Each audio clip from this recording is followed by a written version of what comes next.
Bueno, espero que dentro de todo se vea bien, porque bueno, no hay mucha luz hoy, porque me tocó no. Elegí grabar a la tarde, noche, y bueno, es lo que sucede con la luz. La semana pasada vimos teorema del seno, que es la primera herramienta que tenemos para resolver triángulos no rectángulos. Traducido, la herramienta, o sea, digamos la formulita, por decirlo más como en gaucho, que nos sirve para encontrar todos los datos de un triángulo que no tiene un ángulo recto. ¿Sí? Habíamos visto que podíamos usar la de la suma de los ángulos iguales a 180, esa seguía siendo vigente. Teorema de Pitágoras ya no podíamos usar, razones trigonométricas tampoco, e incorporamos el concepto de teorema del seno. Ahora lo que nos queda trabajar es teorema del coseno. Esta es la última herramienta que tenemos para resolver triángulos no rectángulos. Es teorema de suma de ángulos igual a 180, teorema del seno, teorema del coseno. Teorema del coseno, vamos a ver primero la definición y después vamos a poner ángulo A, ángulo B y ángulo C. Vamos a escribirlo de esta forma mejor. Primero vamos a ver la definición y después en qué lados, en qué ejemplos los puedo aplicar. Recordemos que llamábamos, para entender mejor la fórmula, a cada lado de la misma forma que a su ángulo opuesto, solo que al ángulo le poníamos el sombrerito arriba. Entonces, si este es A, el opuesto va a ser A, si este es B, el opuesto va a ser B. A, B y C son lados, A, B y C con el sombrerito arriba son ángulos. La fórmula del teorema de coseno, siempre que la encuentro en algún libro, va a ser de esta forma.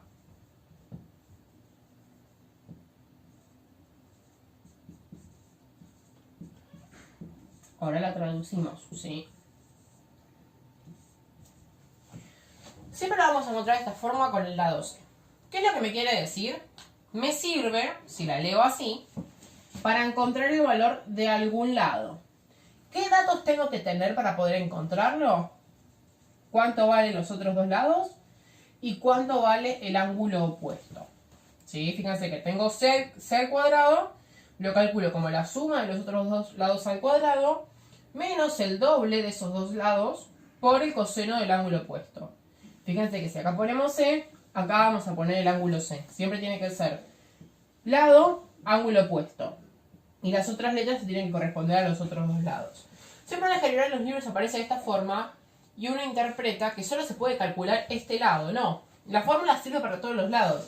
Si yo acá quiero calcular B, es cuestión de reemplazar estas dos letras por las otras dos que faltan. Si tengo B, quiero calcular B, necesito tener A y C. Entonces ponemos acá C.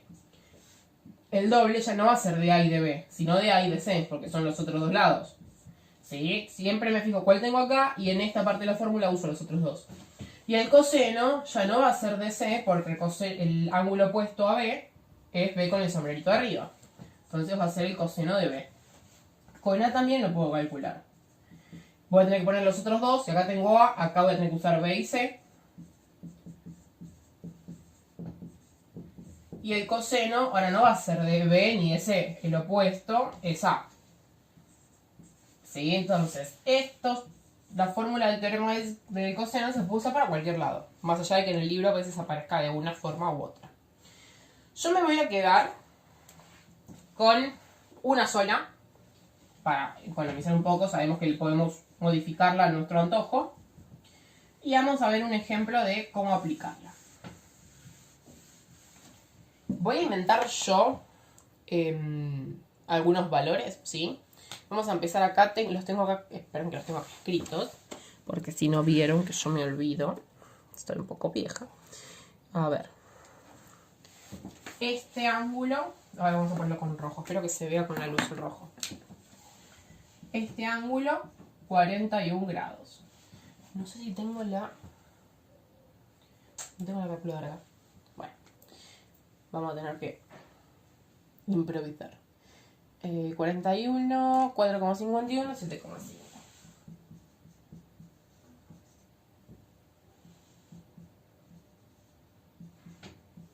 Supongamos que centímetros, ¿no? Este es el primer ejemplo que puedo tener del teorema del coseno. Voy a borrar unos datos. Vamos a borrar estos dos, total no los tenemos. Ahora no vamos a ver cómo resolverlo, vamos a ver para qué me sirve el teorema del coseno. Primero, si yo en mi ejercicio, en mi triángulo, tengo dos lados, cualquiera, podría haber sido este y este, o este y este, y el valor del ángulo comprendido entre esos dos lados, ven que tengo AB, y el valor del ángulo que queda entre medio de A y B, puedo aplicar el teorema del coseno. Si yo tengo B y C, necesitaría tener este ángulo. Si yo tengo A y C, necesitaría tener este. ¿Sí? ¿Por qué? Porque fíjense que tengo dos lados y la fórmula me permitiría calcular el otro, y encima el ángulo que tengo justo es el opuesto a ese, que es el que yo necesito en la fórmula. ¿Sí? Así que es cuestión de reemplazar los datos.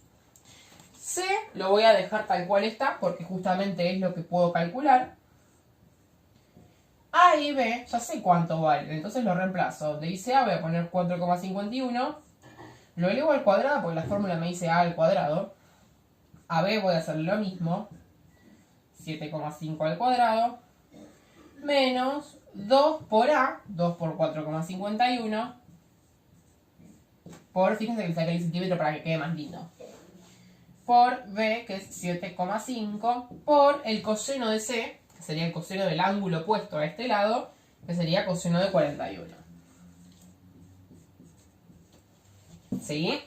Así nos quedaría expresado el teorema del seno. Esperen que voy a pausar un poco el video y voy a buscar la calculadora. Buenísimo, pasamos de vuelta con cálculo ahora. Así escribí, digamos, reemplacé mis datos en la fórmula del teorema del coseno. Repito, yo me quedé con la de C y el ejemplo lo puse con eso para economizar espacio en el pizarrón. Se podría haber hecho con cualquier otro lado. Y empiezo a resolver. Esta cuenta la puedo hacer en la calcu. 4,51 al cuadrado. Voy a escribir todos los decimales. Horrible ese 20. Porque no son tantos. Esto también, acá me olvidé ese cuadrado. 7,5 al cuadrado, 56,25 menos. ¿Cómo hacemos esta cuenta? Primero resolvemos en la calculadora esto. 2 por 4,51 por 7,5. Me da 67,65. Fíjense que el menos... Ay, horrible ese 5, por favor. Yo lo dejé. Porque lo único que resolví fue esta cuenta. En la calculadora puse 2 por 4,51 por 7,5. Listo. El menos sigue estando. Y después calculo, también en la calculadora, esto. Como lo hacíamos, coseno 41, aprieto el igual. Como este sí tiene muchos decimales, me voy a quedar con 3. ¿Sí? Ahora, ¿cómo seguimos resolviendo? ¿Por qué insisto en esto de resolver? Porque a veces, como hay varias operaciones mezcladas, suelen confundirse en eso. Una vez que tengo todo esto resuelto, que calculé el cuadrado, esta multiplicación y este coseno, estos dos los puedo sumar.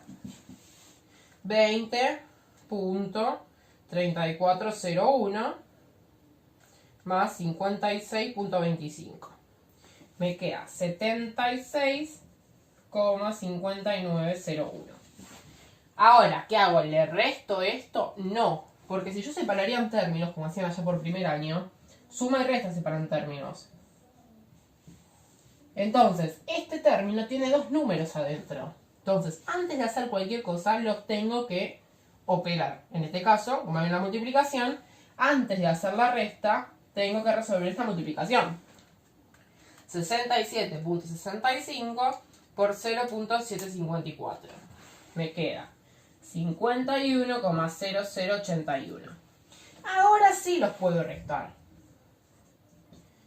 76.5901 menos ese resultado que nos dio 25,582. ¿Terminé de resolverlo? No, porque yo lo que quería calcular era el lado C y tengo C al cuadrado. Como despejábamos ese cuadrado en cualquier ecuación, lo pasábamos como raíz. Y una vez que calculo la raíz de ese número, que esperen, ahí está. Me dio un montón de decimales, así que vamos a poner 3. Ahí sí resolví y encontré el valor del lado C. Entonces podríamos decir que C es igual a 5,5.